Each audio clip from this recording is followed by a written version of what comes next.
It is a wonderful privilege to be here. Wonderful ladies. And I thank Peach and the congregation for asking me to speaker. And I hope together more things from our scriptures on how to be the seeds of kindness. Now I have to ask that you forgive me for mispronunciations of names. Well, I don't know about you, but I have from the south sometimes is worse trying to pronounce some things, some people's names, and of course, when it's in the Hebrew or Greek languages. So, however, we do want to show not only be kind, but have a mind, and we know how God is to us. His mercy that is new every morning, passion that He has for us, things that He does in our life. I'm a very much believer in the providence of God, and it's sometimes in my life. So I'm always so thankful. So we want to start this morning, hopefully, with sowing the seeds of kindness. I don't know whether some of you are old enough to remember, but I think most of us in here remember that whenever we sowed seeds, it was usually done by hand.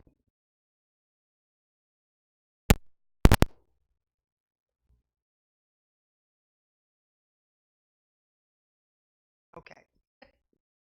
It was usually done by seed, by hand. I remember whenever we had gardens, and we always had to do each row really and do whatever seed is going to go on that row by hand.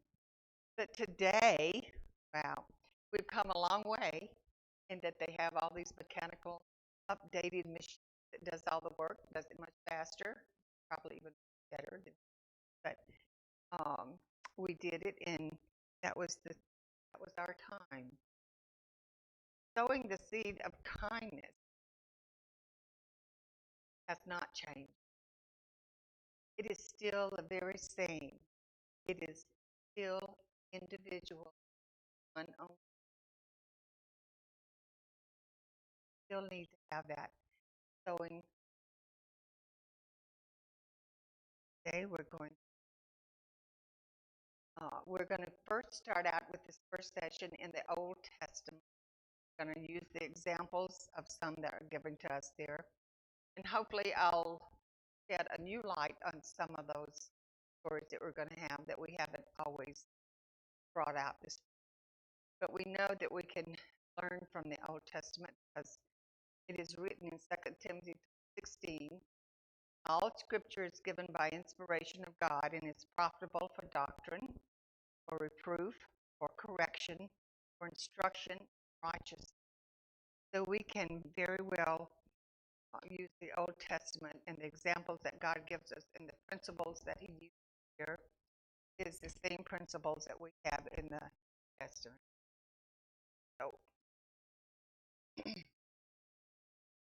our first example that we're going to go over this morning is Ruth. I know we all know the story of Ruth, all the things. But first of all, we have to start with Naomi and Elimelech. They had to leave Judah because there was a famine in the land. And so they moved to Moab with their two sons. While they were there with their two sons, they married five women. Unfortunately, Naomi lost her husband, both her sons. Very unhappy time. But then she learned that things were much better in her homeland and she wanted to return home. So, packing, leaving, telling her daughter in laws, Oprah, stay with your family, your people. And Oprah did. She decided to stay with her family. But Ruth did not.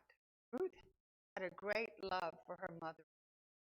And so she plays it in such wonderful words. And I know we all know these wonderful words that it says, tells Naomi, entreat me not to leave you or to turn back from following after you. For wherever you go, I will go. Wherever you lodge, I will lodge. Your people, God, my God.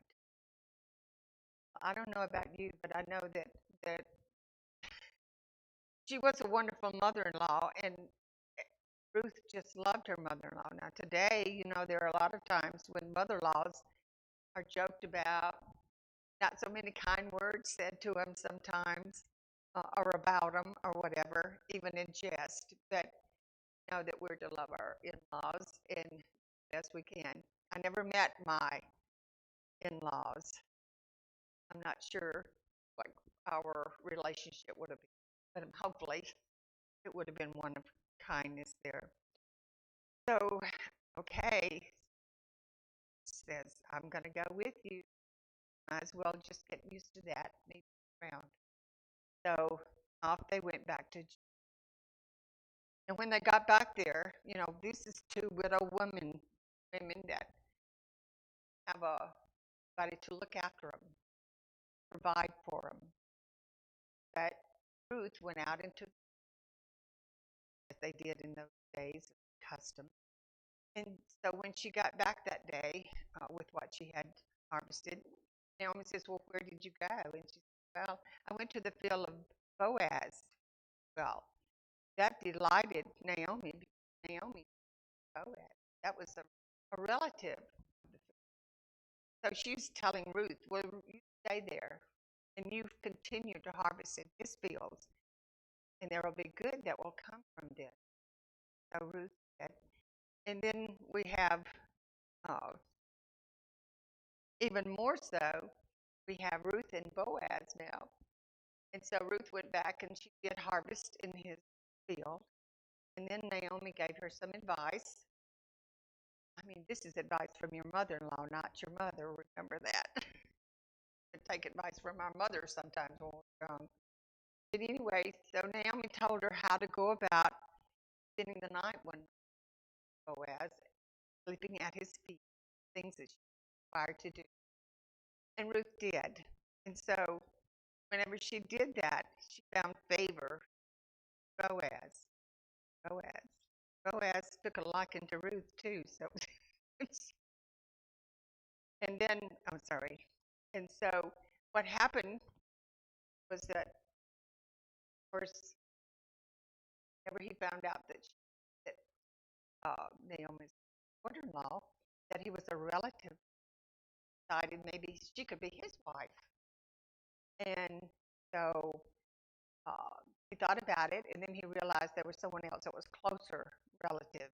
And as the custom was, they had to go to the closest relative first. And so he went to the gate and he waited, and one that he wanted came by. So he told him, he said, would you like to marry Ruth and take care of her and have her children? And I don't know if you remember, but in those days, whenever husband had died and there were children, whoever married her was supposed to raise at least the first son, dead husband. And so looked at Boaz and he said, well, no, I don't want to marry Ruth and do that. So Boaz was happy. Now he was free to marry Ruth himself. Of course, and Ruth and Boaz became the father of Obed, which eventually trickled down to Ruth, being the great grandmother of King David. Never know the people that God puts in our lives, how it's going to affect us and how it's going to affect people after us. So we have to be careful sometimes about who we meet and who's in our family, so that um, and good things came. That was the thing that Naomi was telling Ruth. Things will come from. Boaz was a man of his word, also a and Naomi, of course, was happy, happy, happy. Had a, not only had a daughter-in-law that loved her very much, now she had a daughter-in-law who was a relative who could take care of them, provide for them, watch over and protect them. So that was a wonderful love story, and I love that. Even um, scripture that said to Naomi a lot of times today, weddings really it's a wonderful message. Our next lady that we're going to talk about, we remember the Hannah. Hannah was married to Elkanah, and Elkanah had another wife, Phinehas. Well, Phinehas had lots of children. Poor little Hannah didn't have any. Wanted a child so bad, but the other wife just mocked her, made fun of her, have children, and then her husband goes and says something like, "Well, I'm worth 10 children now. You know, that was me. I don't want to slap him. It's not the same as having a child." So yearly they went to the temple for their offering. And this one time when they went, Hannah went off by herself and said, and she prayed and prayed and earnestly prayed. Says her mouth was talking. If you're around me very long, you'll know that my mouth moves all the time. So Eli, the priest at the time, was now looking at her talent, goes over and he thinks she's drunk or something. Then he listens a little more, and then he finds out the reason why Hannah is praying. She's actually praying, and she's having a very hard time because she's so sad to have that child. And when she was praying to God about that child, she said, "If you will answer my petition, son, I will bring him back. Will be service free." So, leaving, Eli answered and said, "Go in, and the God of Israel grant your petition asked of him." So I'm thinking this probably gave her a real good heart, having to God. And so, of course, when she came home later, conceived of a child, Samuel. Samuel means heard of God. God heard her prayer, and he answered it, son. So just the kindness of God to him. So she didn't want to take him back, and she didn't go to yearly um, trips to the temple until he was old enough. And I have no, not sure, but I would think old enough to at least kind of be 4 or 5 or something like that, where able to take care of herself a little bit. It says whenever he was time to wean. I don't know how long that was, days. But anyway, so the next year she went with her husband to the temple, and while she was there, uh,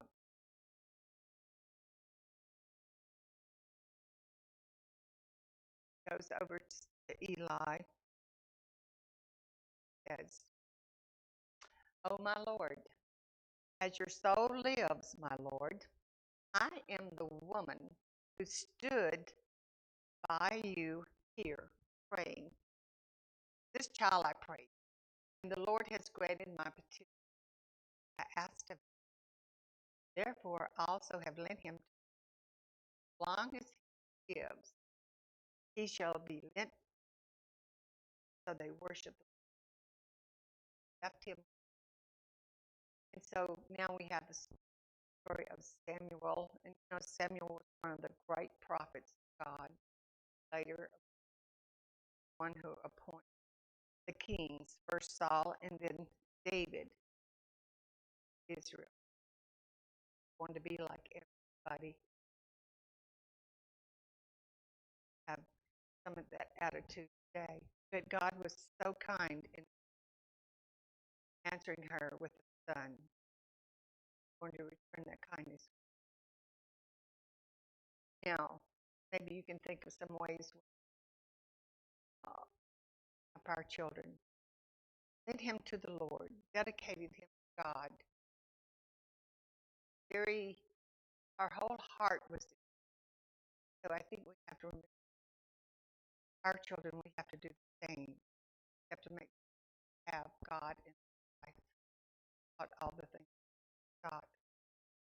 Now the next one we have is a little bit different because it is David and Jonathan. My son Jonathan, after Jonathan. They had such a unique friendship, these two young men.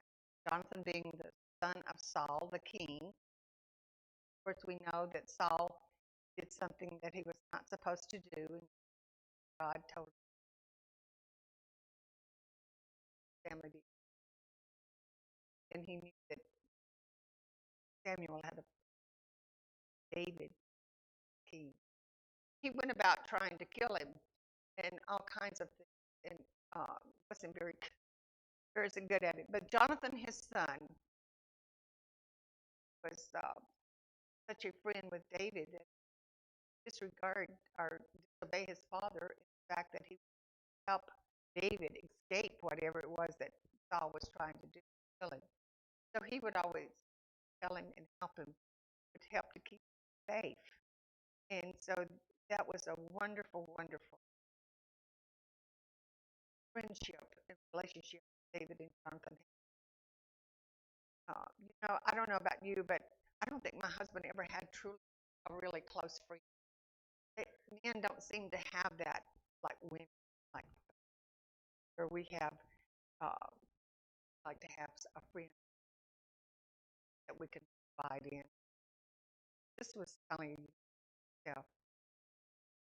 But anyway, we know, of course, that David was killed. He became the king.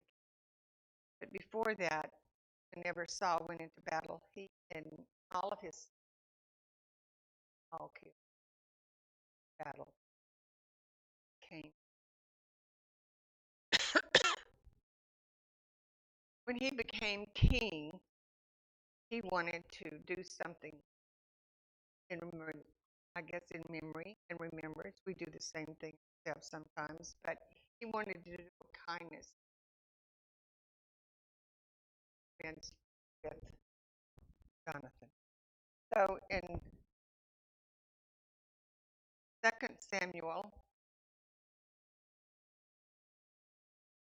9, 1 through 7, if he has their Bible, we're going to read scripture. 2 Samuel chapter 9, 1 through 7. And there was a servant of the house of Saul whose name was Ziba. So when they had called him to David, the king said to him, "Are you Ziba?" And he said, "At your service." Then the king said, "Is there not still someone of the house of Saul to whom I can show the kindness of God?" And Ziba said to the king, "There is still a son of Jonathan who is lame in his feet." So the king said to him, "Where is he?" And Ziba said to the king, "Indeed, he is in the house of Machir, the son of Ammiel, in Lo-debar." Then King David sent and brought him out of the house of Micah, the son of Ammiel, from Lo-debar. Now when Mephibosheth, the son of Jonathan, the son of Saul, had come to David, he fell on his face, prostrate before him. Then David said, "Mephibosheth," and he answered, "Here is." So David said to him, "Do not fear, I will surely show you kindness for Jonathan your father's sake, and will restore to you all the land of Saul, your grandfather, and you shall eat bread at my table continually." Wanted to show that kindness that he had been shown to all those trying to um, get away from Saul. And of course, David never wanted Saul because Saul was God's appointment. So it was um, very hard that time, David and Jonathan being had to time. But he wanted to show that kindness And he did. He brought the son of Jonathan in at his recognized kindness. Now, this was a kindness long after Jonathan was dead. Know that aligned to us, and I know you can as well as I. Remember kindness that people have done to us. That kindness is still know that feel such a kind way. Um, so now we're going to go to another lady. Lady does not have a name. You know, there are several times when we have stories or scripture, and it doesn't actually have a name in it. It name them. Uh, I don't know if you ever knew Moses. There's some of the others that about it wasn't necessary to have that. This is the Shunammite woman. Recognize her or not, but when we study about Elijah, was the prophet of God, um, after Elijah, remember God took Elijah up in a whirlwind, and Elisha, prophet after him. But in 2 Kings 4, 8 through 10, 2 Kings 8, I'm sorry, 2 Kings 4, 8 through 10. Now it happened one day that Elisha went to Shunem, where there was a noble woman, and she constrained him to eat some food. So it was as often as he passed that he would turn in there to eat. She said to her husband, "Look now, I know this is a holy man of God, passes by us regularly. Please let us make a small upper room on the wall, and let's put a bed for him there, and a table, and a chair, and a lampstand. So it will be whenever he comes to us, he can turn." I mean, this is a lady that was just really kind and holy man of God that passed by her house, and out of the kindness in her heart, offered him. And then she not offers him food, but she actually makes room for him in their house so that he. That was some really wonderful kindness um, that she offered to Elijah, and we know that we appreciate it. And with God's help later, we also know the rest of the story where Elijah revived her son later in Scripture. So kindness begets kindness. You know, think of kindness sometimes like a boomerang. Put out, it comes back. And so it's a wonderful thing. Not only does kindness come back to us, but it gives us a feeling of in our hearts. It's us that we have been kind to, have shown that in. Now the last one on the example of first session is going to be Esther. I know that most of us know the story of Esther, Mordecai being her cousin that had to raise her after her had died. And so she was a young virgin lady that actually loved Mordecai, and she took his advice and told her to raise her a godly woman. But anyway, there was this, we remember the peace that the king gave, and queen at that time come before banished out of the kingdom. Now he has to have a queen. So he tells them to go out and round up a selection of young virgin so that he can have election. And so Mordecai says, "Well, Esther, to do this."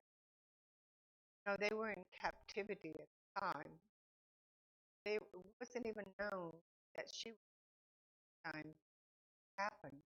And of course, not until later. But when you think about the story, every time think about who's in our life, who's been placed in our life, where we've been placed, never know. Now, most of the things that we were about Esther sermon on Esther is what? Never she went for the king when she was summoned. What is our famous words that we always remember? If I perish, I perish. She was willing to do whatever Mordecai had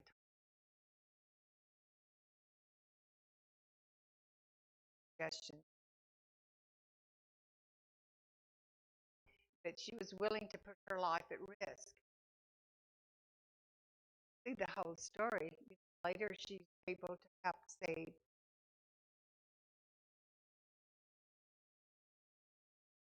Therefore, we have to think sometimes about: are we here? What reason? What lesson is God? Why is this? But anyway, at his urging, all the other young virgins, they took them all to this place for 12 months. Whole year, they were going to be had all this good smelling perfume and all these baths and all these things going to help them to be more beautiful and more peaceful. Have the best of the best to choose. I don't know about you if you've ever had one of those baths in Hot Springs, Arkansas, or maybe some other place. They are wonderful. I, I could be talked into that a whole lot, having those massages. But a whole year, they prepared these ladies to go before the king. Well, I want to read how Esther finds favor.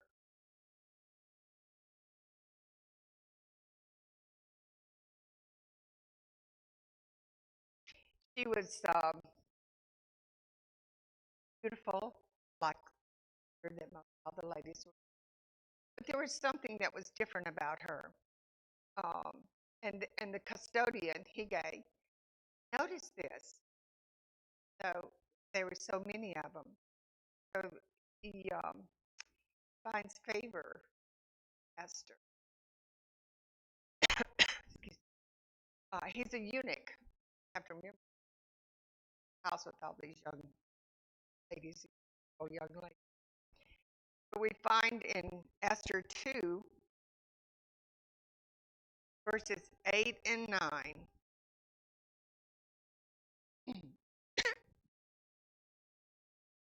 So it was when the king's command and decree were heard, when many young women were gathered at Shushan, the citadel, under the custody of Hege, that Esther also was taken to the king's palace into the care of Hege, the custodian of the women.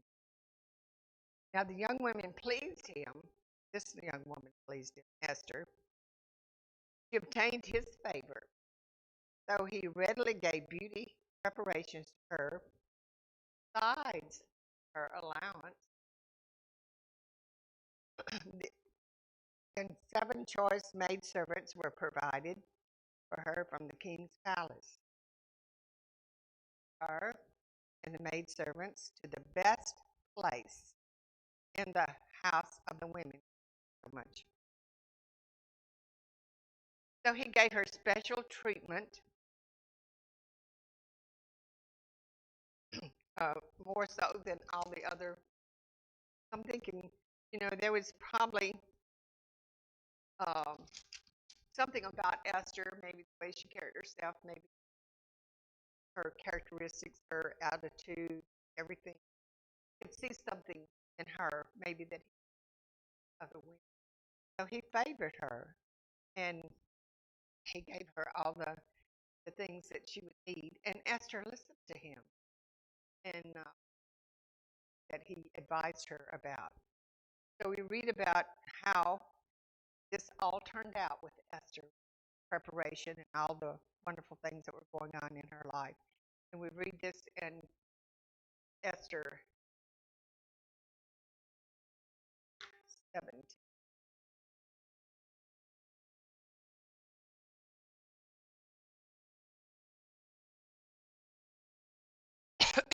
So it was when the king's command and decree were, oh, I'm sorry, I read that already. I can't remember which ones.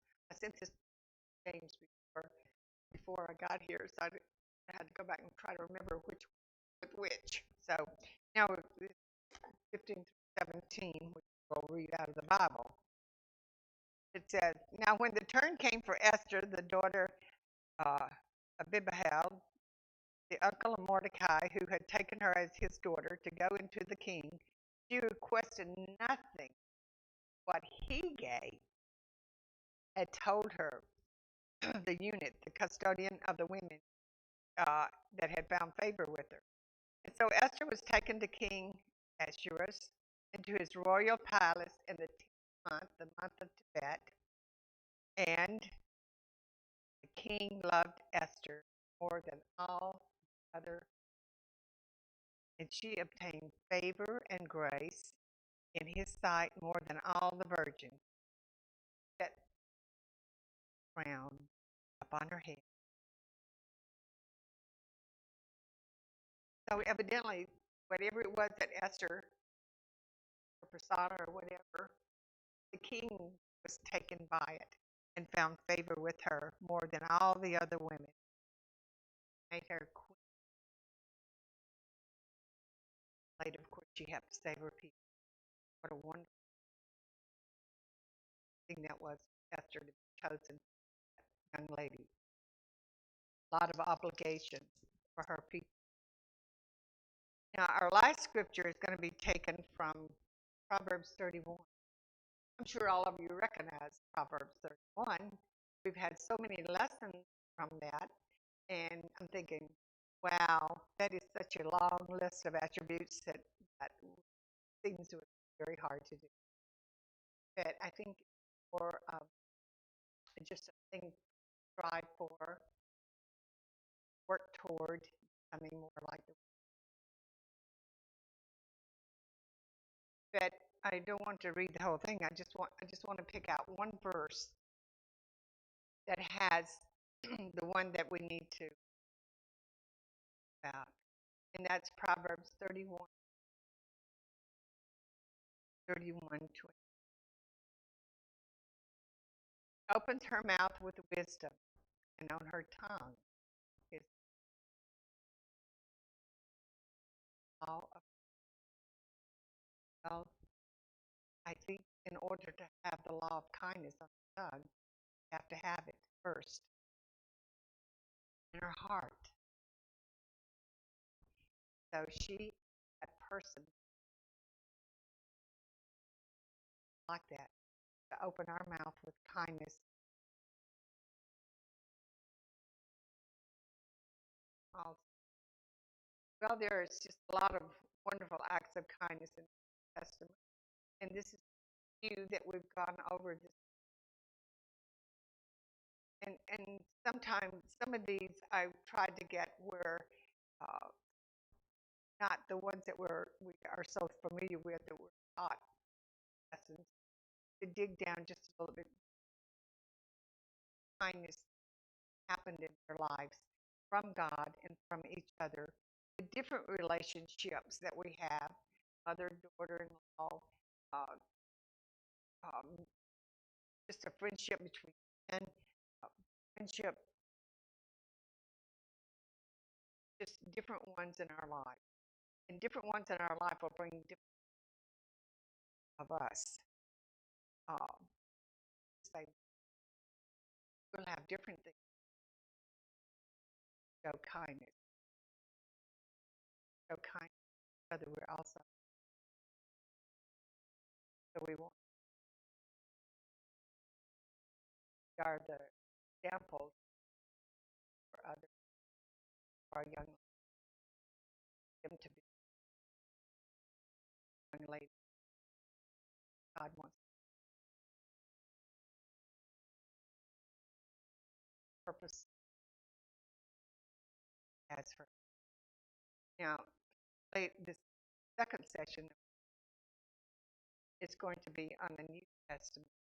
And it's going to be about the kindness that has according instruction.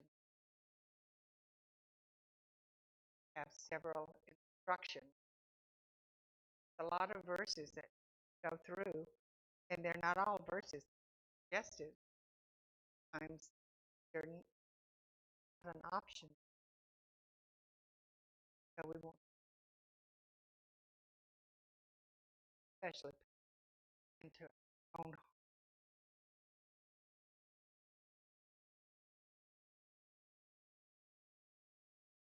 So we'll have a lot to do um, in the second session, which I will also go over some personal